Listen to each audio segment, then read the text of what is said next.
So from what I've seen with this Canelo John Ryder fight, when I was looking back just on the small details about things with John Ryder and Canelo, just John Ryder overall for the Munguia fight, it's a couple of secrets out there that the media hasn't really detailed.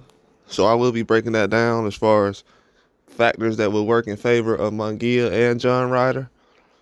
But as far as things that I think that work for Munguia is, I feel like the version of Canelo that we had in the John Ryder fight wasn't Canelo that we seen against Charlo.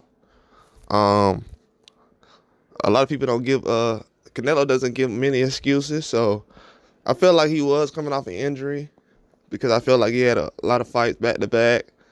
I felt like he did go into that Triple G fight with an injury, which kind of didn't help him as far as trying to stop Triple G. He was already pre-obligated, so I think he was just trying to make it through the fight. But I think the injury that he caused, if you look back at the John Ryder fight in the 5th round when he knocked John Ryder down, I think it was with the right hand when he hit him towards the... I think he tried to catch John Ryder on the chin, and he ended up like getting his hand caught between his the center of his chest and collarbone area.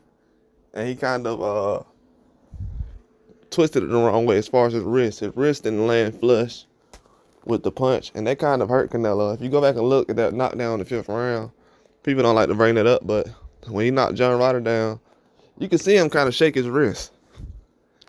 And over the past 12 months, I've heard Canelo mention something about his wrist probably one time, probably 1.5 times. So he hasn't really mentioned it.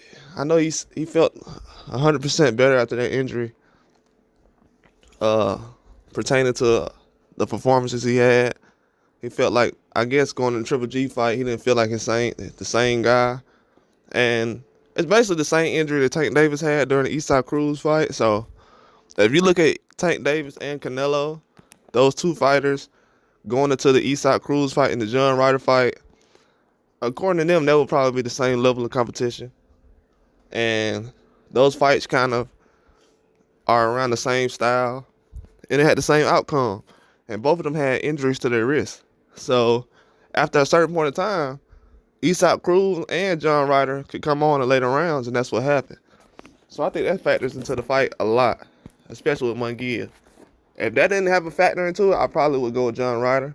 But the fact that the wrist injury kind of played into a part of Canelo not being able to finish him, because as soon as John Ryder got up from the knockdown against Canelo was trying to survive, because in Canelo's eyes, he's like, I don't know what just happened to my wrist. You know what I'm saying? So he's trying to figure out, can I punch with this, or what can I do? So in the middle of the fight, he's trying to adjust, seeing, okay, am I good enough to actually make it through the fight? And that's hard for a guy who actually just knocked the guy down. If you look at his wrist, he was in a lot of trouble. And then I think with John Ryder being able to pounce on him as far as when he's hurt, I feel like that played a factor as well, because after that, Canelo was basically just trying to survive. He wasn't really in the same kind of mode that he was up until the 5th round. I feel like without that wrist injury, he probably would have stopped John Ryder. Because if you look at that knockdown in the 5th round, John Ryder was ready to call it quits. It wasn't like a flash knockdown. Well, it kind of was a flash knockdown, but it wasn't something where he caught him on the chin and, it wasn't one of those. It was just like a buzz knockdown, but John Ryder was ready to go.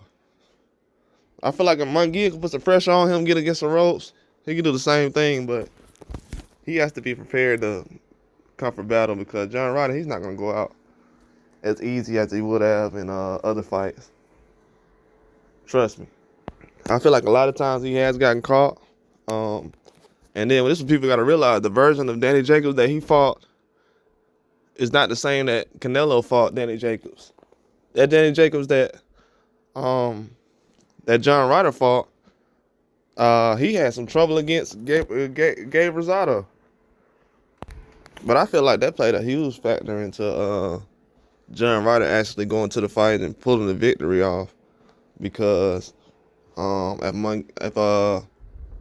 Canelo would have already been prepared and he wouldn't have had no injuries and different things like that, he would have already been out of there a long time ago. But in the 5th round, I seen it then. I said, Canelo's, he's hurt his wrist, so he's definitely not gonna be able to go on the rest of the fight. Not trying to knock him out. That was the same thing that happened to Tank in the Eastside Cruz fight. But that's what people got to realize. Like, when you're thinking of John Ryder, most people, they're thinking like, oh yeah, John Ryder had a tough fight against Canelo. Yeah, but that Canelo wasn't really, I don't know, like, when Canelo came out, his whole energy was kind of weird, because you would think that Canelo would be like super excited to be in Mexico, but he was low-key kind of nervous. Like, he wasn't as confident as he was. I seen him a couple of months ago. He was more confident in America than he was in Mexico. That's just honestly. I don't know why that energy was like that. But with Munguia coming around, I feel like that's definitely gonna he's gonna have home field advantage, especially because he's gonna be in Arizona, Phoenix, home of David Benavidez. But he's definitely gonna be out there. It's gonna be a lot of Hispanics out there at the fight. It should be a little warmer than what it's been, but it should be a good fight. I definitely feel like Munguia has some things that he can also kind of work on, as far as he has trouble sometimes with guys who have good head movement and level change. So if John Ryder can kind of incorporate some kind of level change in his arsenal, as far as just bending down a little bit, then attacking, to kind of incorporate a little bit of Mike Tyson kind of approaches as far as feints, I feel like that will kind of bode well for him. But he also has to realize that he can't stay on the ropes or close to the ropes with a guy like Munguia, because Munguia is going to be looking to press forward instead of walking back. He's not a fighter that's going to fight off the back foot. That's something I can see John Ryder doing more than I can see Munguia. So they're going to have to find their roles. They're both fighters that like to go forward, so they like to come forward. So it's definitely going to be a hard fight. But the factor of John Ryder also, I just don't like, I feel like John Ryder's last 2 opponents is big names, but they weren't big-time performances. Danny Jacobs could have possibly won that fight against John Ryder. John Ryder had the best of the exchanges, but Danny Jacobs had bigger punches, which Munguia can also land. Huge punches, just like Danny Jacobs did. I feel like Canelo went to the body on John Ryder a little bit, crowded him. And him and John Ryder's actually a bigger guy than Canelo is. Canelo's 5'8", John Ryder's 5'9". I think they had around the same reach and everything. So Canelo kind of took advantage of the reach aspect with John Ryder. So I feel like with him going to the fight and not really being a guy who takes advantage of him being a guy that doesn't take advantage of reach advantage, when he does have the reach advantage, that's going to be trouble for him when he's at a disadvantage. So I feel like the disadvantage is going to be on Munguia's side. I feel like the last Derevyanchenko fight has actually speeded up Munguia. That'll have him, like, since he's already did a whole fight in that mode, I feel like they'll will prepare him more than what John Ryder has, because he's been out longer. He hasn't fought in, what, a year? Almost? Probably, what? Not a year. Probably like 8 months, 9 months. That's a long time. So for him to actually try to get back up to speed, it's going to take a little bit more, but it's not going to be like far off. But Munguia will basically have a lot of advantages when it comes to certain things. John Ryder's going to have the advantage as far as the speed, the experience. I mean, not the speed, the experience. I'll give him the power just because of his age and his strength. But as far as punching power, I'll probably give that to Munguia. far as clinching power, everything, I probably get at the John Ryder. As far as speed, punches speed. I mean, John Ryder can speed up his punches, so I'll give him a tie with Munguia on that. Ring generalship, I would probably have to give that to, I don't know, Munguia has that jab, so he's probably going to have ring generalship over him. IQ, I would probably have to give that to, I don't know, I'll probably have to give IQ to Munguia, because with John Ryder, he has to realize that, I don't know if he realized how hurt Canelo was in that fight.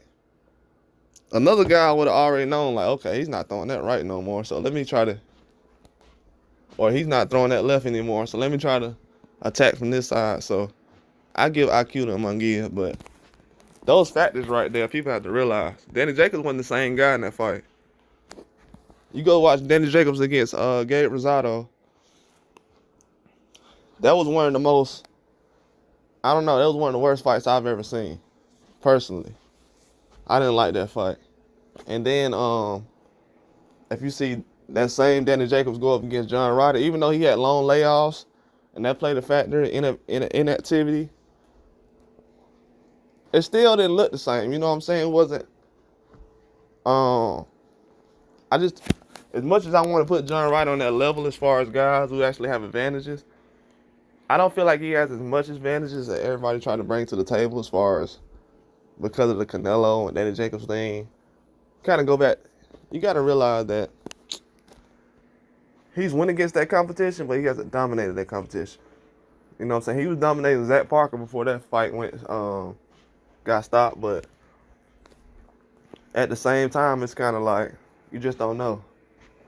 With more Munguia, you know what he's capable of just because he's coming off a Derevchenko fight, and he's been a lot more active and just a lot of things, man. He has a lot of fights. Has a lot of fights. So you just got to factor all that in. But I think Canelo's wrist injury, it's just something that people really don't want to bring up. I don't know if it's for good things or for bad things, but I feel like they'll play a factor. But that's all I got, though. Like and subscribe.